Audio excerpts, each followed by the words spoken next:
US midterm elections are for Congress, which is made up of two parts, the House of Representatives and the Senate. These votes are held every 2 years, and when they fall in the middle of the president's 4-year term of office, they are called midterms.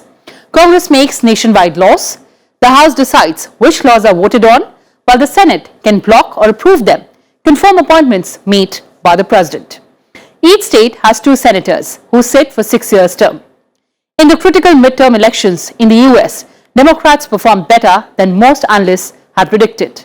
President Joe Biden termed the midterm polls a good day for democracy and took a jibe at Republicans, saying the red wave did not materialize. So do the midterms serve as a verdict on how the president is doing? That and much more in this edition of Global Debate with your host Kriti Mishra. Let's welcome our illustrious panel of guests. Joining us through virtual platform, Elizabeth Brow, Resident Fellow, American Enterprise Institute, London. Also joining us, KP Vijay Lakshmi, Professor of US Studies, Center for Canadian, US and Latin American Studies, JNU. And also joining us, Mr. Glenn Carl, author and columnist. I welcome all of you on Sansad TV and thank you so much for joining us. And Mr. Carl, let me begin the program with you. The conventional wisdom says that there's inflation, there's low approval rating for the current president, also the fact that generally the party of the president does not perform so well. What prevented the red wave in these US midterm? Well, thank you for having me. The conventional wisdom is generally true, or at least those points are the primary considerations for voters. People tend to vote their pocketbooks or their wallets and local issues.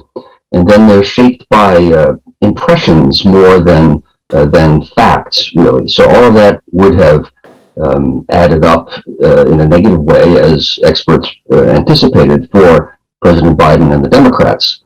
It didn't happen, I think, for a couple of reasons that, shockingly, from my perspective, happily, people were concerned about the drift of the U.S. electoral system and society towards intolerance and extremism. And also, I do think that the economy has been fundamentally stronger than the conventional wisdom would have it. Unemployment is at historic lows. The government has been aggressive for years since the pandemic in providing compensatory payments so that people who lose jobs and are struggling from the pandemic can survive. So I think that plus true concerns, at least among in this instance, decisive part of the electorate about the state of American democracy have all added up to a relatively strong performance by the Democrats and a weak one by the Republicans. All right, sir, let's also analyze the reasons. Ms. Raw, I'd like to come to you. So, deconstructing the reasons of the midterms, of course, and the factors that were at play, let's talk about economy. The fact that red wave was prevented, do you think that economy played a smaller role than expected? Because look at the inflation numbers. Yeah, so as Glenn just said, the conventional wisdom would have predicted a different outcome from what we had. But I think the difference is that all of a sudden people have discovered, or voters have discovered, that personalities matter. So it's not just a matter of sort of the monolithic Republican side and then the Democratic side. There were lots of different shades of policy within each side, in particular on the Republican side. So to say that, oh, maybe the economy didn't matter this time, people looked at candidates, and this is what has changed so much in the past few years, that it's the Republican side in particular has various factions that matter a great deal. There is not a lot of similarity between Trumpian candidates and more traditional Republican candidates, and I think that's where they went wrong. You can focus on the economy all you want, but if people are getting tired of the Trump brand, it's going to be to the detriment of the Republican Party. And just then a quick addition from me. I often speak from London, but this time I'm speaking from Washington. All right, perfect. But we're also talking about reasons. So Vijay Lakshmi ji, I'd like to understand, that some analysts say that in some US states, the abortion rights also worked in favor of the Democrats. Would you agree? Absolutely. The story till June was about economy, low approval ratings of the president because of his various policies, including foreign policy disasters like the botched Afghanistan withdrawal, the support for Ukraine, all of them, and Iran walking back the deal to Iran. I'm just taking you to the foreign policy. I mean, a lot of things were going on, but as Glenn said, it was about domestic issues, and the cultural issues on the Democratic side were also drawing some concern, whether it was abortion, whether it was gun rights, whether it was police reform, about racism. So there is, as Elizabeth was talking about, a factionalism within the GOP, which is the acronym for the Grand Old Party or the Republican Party, the extreme or the left, extra left, woke progressives in the Democratic Party also created a number of issues in the minds of voters that should we do this and all that. But when the Supreme Court gave the decision to overturn Roe versus Wade, which was in operation since 73, the Democratic base was energized, and I myself saw when I last visited, that a number of organizations, number of campaigns were mounted on the issue of reproductive rights, which also tied into, like some of the voters spoke and said, for example, a gay man said, I don't want to see an America in which all these rights are getting rolled back. So I'm not all the time with the Democrats, but this kind of, so it has spillover effects as well. So yes, you're right that abortion played a major issue, because till then the Republicans really were hammering away at inflation, at the, extraordinary bills that the Democrats touted. Joe Biden and Biden-Harris administration actually touted as a very big success, which is the Inflation Reduction Act, which is also about the Infrastructure Act, and a variety of them. So, there was this whole anger against, something like this. I mean, there was this reaction to the overturning of Roe versus Wade, which started the ball rolling in the favor of Democrats. But, Kirti, you must remember that by some time later, this had fizzled out, and it was becoming abortion versus inflation, but also crime, immigration, gun law, Right. student debt relief, the rights of LGBT, a variety of other issues. Culture wars were getting mixed up with the economic wars, as well as foreign policy tangles. So I think, abortion didn't have that level of push, but it does have a major positive push, and it gave Democrats a much needed energizing for their campaign, which in the summer looked like, was giving into this expected red wave, which, as you yourself have said, did not materialize. Absolutely, ma'am. And as you said that there were several factors at play, but let's deconstruct this further. Mr. Karl, it is often said that midterms serve as verdict on how the president is performing or how the president is doing. So as the results trickle in, what do they say about the presidency of Mr. Joe Biden? Well, one of the surprises for me for the past 2 years really has been the polling numbers for President Biden himself. Now, I try to compensate for the fact that I might be viewed as in Biden's camp, and so not to only see the positive things. But he has actually been a historically successful president with the passage of numerous bits of substantive legislation concerning the environment, infrastructure, student loans, which is more controversial, but nonetheless student loan relief, and on and on. So I've been surprised that his poll numbers have been so low, and I think it's a function of he's the man in charge, and the country, like much of the world, is going through a difficult phase with the pandemic, economic stresses, rising isolationism, which is the US is doing in part, and various other tensions. But I think it is a comment more, the elections, midterm elections, in this instance, more on fears of the general population for the vibrancy of American democracy than a ringing endorsement of President Biden. Much as I personally think he's been a success, this has been a statement that we do not want. Americans, on the whole, do not want to see people simply declaring themselves victors and then denying the possibility that they could lose an election. That's part of the definition of fascism. And fundamentally, Americans might be angry at frustrations of society, personally, professionally, and with regard to party. But I think fear, when they went into the ballot booth, that they were seeing slip away what has been almost unique in history, which is a vibrant democracy where factions don't always get to decide things in back rooms. All right, Ms. Raw, Mr. Carl seems to be surprised. And do you also share the same feeling, given the results? What do they mean for Mr. Biden, and what do they mean for Mr. Trump as well?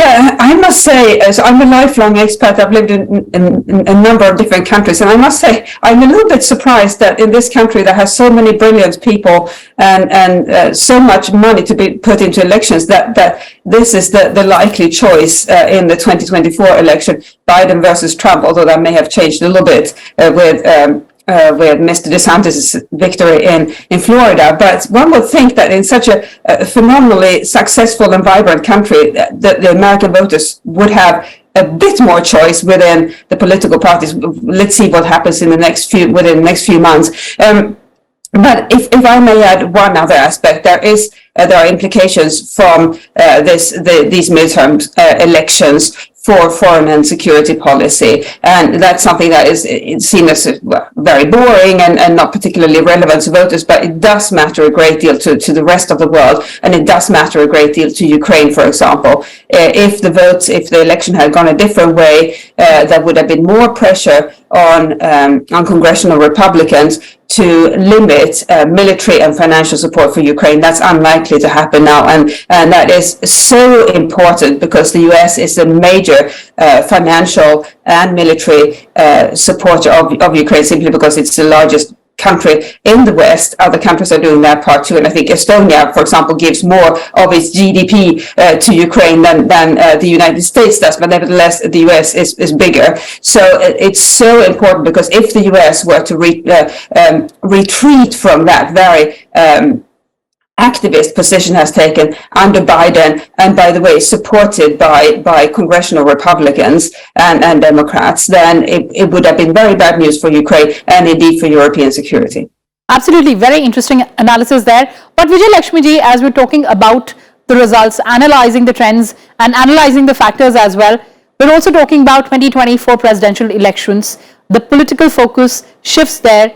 How will these midterm polls and results shape 2024 presidential elections in the US? Well, many people who try to predict in politics have always fallen flat. Yes. Okay, and this midterm election is no different. Whether you're a professor, you're an author, you're an analyst, I think 24 is a long way off. But there are some indications that one can actually sensibly keep in mind and calculate what are the chances. Number one, this midterm elections, I note, has indicated that it's gone away from the conventional drumming that the incumbent gets, which is, roughly, I read that 28 seats in the House they lose, or about 4 seats in the Senate. Unlikely to happen in both. Now, that's a very big statement, right? We are not now talking about whether the Biden-Harris administration or Biden's going to consider running for 24, and Mr. Trump has not yet announced his bid, or if he might or he might not. His advisors apparently have said wait for a while, because many of your election deniers supported by you or proposed by you have lost and some have won, but the numbers are telling a different story. Many of them have won also. So this is now it's yet to come. But the indications about it being a referendum, I would say the incumbent has seemingly navigated this much better than Mr. Trump. because who expected a much stronger, support for his endorsed candidates. That did not happen. Right. And if the Senate remains with the Democrats, which after the Georgia runoff, you do know that this is going to be a runoff on December 6th. And then, Right. there are so many days still left for the counting of votes because of their complex process of vote counting, which is about postal ballots or mail-in voting, they call it, and early voting, variety of things. So therefore, these midterm elections are also about, excuse me, endorsing the view, which I agree with Glenn, that, this is about believing in your democracy through the ballot. And I think for that reason, even, everybody is now already, excuse me, Please take your time, ma'am. everybody is aware that, voters, I'll come back. Right, ma'am, we'll come back to you. All right, Mr. Karl, since we're talking about the impact of these elections, I'd like to understand that these elections are not only discussed in Washington, but they're discussed at the global level. Experts also feel that the elections and the results will also have a significant impact in Asia Pacific. Would you agree on that? Oh, well, the U.S. is not the overwhelmingly dominant unipolar hyperpower that it was 20 years ago. The relative balance of power for nations in the world has shifted, and the U.S. is not what it was then. However, the United States remains the most powerful and important country in the world. So when the United States takes a position on some internationally relevant issue, it is significant for the world. With regard to Asia, here too, I truly think that the Biden administration has not received the appreciation or the credit or the understanding for what in American terms is an unusually strategic and coherent series of steps, of policies towards the rise of China. The rise of China is inevitable, and everyone knows about this, but the Trump administration, the immediate predecessor, lashed out in ways that were not very coordinated. The Biden administration is, with regard to defense policy, to trade policy, to the alliance, diplomatic policies, working with Japan and progressively India, if India is progressively willing, and on, in a very coherent way. Now, it may be inadequate, the policies may be wrong, one can debate that, but they are strategic. So Biden's affirmation, we'll call it, in the midterms here, the Biden administration's and the policies, are very consequential for the world, but in particular for Asia, since it means continuity for the next 2 years at least of what has been, I think, an historically coherent series of policies by the United States. Normally, and I did this for 40 years in the government, or 30 years in the government, the government responds with the crisis of the day and struggles to have a coherent strategic perspective. It's very, very difficult to do. And I think the Biden administration has succeeded in at least being coherent. Successful is another issue. All right, so we talked about the strategic impact and the importance as well. But Ms. Rao, I also read a report which said that this is going to be the stress test for global democracy. Your thoughts on that? Well, democracy has been under stress for some time now globally, and it's not just in the US. It's in other countries as well. We are seeing voters take exception to this sort of this dual development that we've seen over the past 30 years of democracy and globalization. And I think maybe in many cases they are confusing one for the other. So they think that democracy is what has caused maybe them being left behind, when in fact it's globalization. But the two have gone hand in hand, and probably it could be argued that globalization can only go hand in hand with democracy. But that's where we are. So we are seeing in Western countries, and I think elsewhere as well, people saying, well, this is not working. It's not producing the sort of rising tide for everybody. It's creating a society in Western and other countries where some people are doing extremely well and many others are suffering or feeling left behind. And they are rebelling. And the thing is that in a democracy, their vote counts.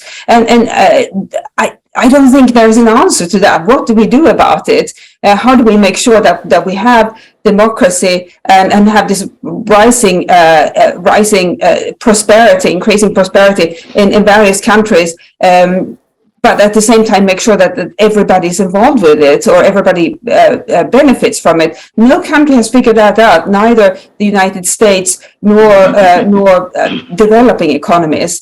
And now globalization is on retreat, and democracy is on retreat as well. And that's a question for future policymakers. Right, absolutely. Come up with we'll see how that shapes up. But before I end this conversation, Vijay ji, now India-US relationship enjoys bipartisan support in a bitterly divided political spectrum in the US. How and why do these elections matter to us in India? Well, I think, it's been a stable relationship. So we are happy with, as you mentioned, it is a bipartisan supported and very much touted as the indispensable partnership of the 21st century by both parties. I remember President Bush's visit changed, and the nuclear deal changed the entire landscape. And then, of course, Obama and even Mr. Trump. We expect President Biden also will probably make a visit. You never know. But the fact remains that Indo-US relations have been on the positive trajectory for a couple of decades now. And I think this will continue. And these midterm elections have been important for two reasons. One is that we have said that, when you talk about arming Ukraine, while that can be a position, I think it should also be a position that there has to be a certain amount of negotiated end to this war. And India is for that. And I think Biden administration at this point might actually consider that if Right. the Republicans take the House. Kevin McCarthy, who is expected to become the speaker, might push, I think, a little bit on, cuts to Ukraine. I don't know, but I think that could possibly be a kind of a route Right. that we can take for settling a negotiated settlement for the Ukrainian. Absolutely, ma'am. I'm completely out of time. We'll keep analyzing that. And of course, the But political let me just focus. say this. I'm sorry, Yes, ma'am. but Please I go just ahead. wanted to say on Indo-US relations, Yes, ma'am. I think, we've just had Secretary Yellen visit That's right. us yesterday. Yes, yes. And we expect to see climate finance to continue. And again, I worry that the Republicans might put spokes in the wheel, but they cannot change it because in the Senate they will not have complete Right, control. absolutely, ma'am. We'll So that keep is of analyzing interest to that. us. Yes, ma'am, absolutely. And the political focus shifts to 2024 presidential elections as well. We'll keep analyzing everything in our successive episodes. But right now, thank you so much for joining us, Vijay ji, Ms. Rao, and Mr. Karl. Well, viewers, that's all I could pack for you in this edition. Thanks for watching and stay tuned to Sansad TV. Goodbye for now from my side.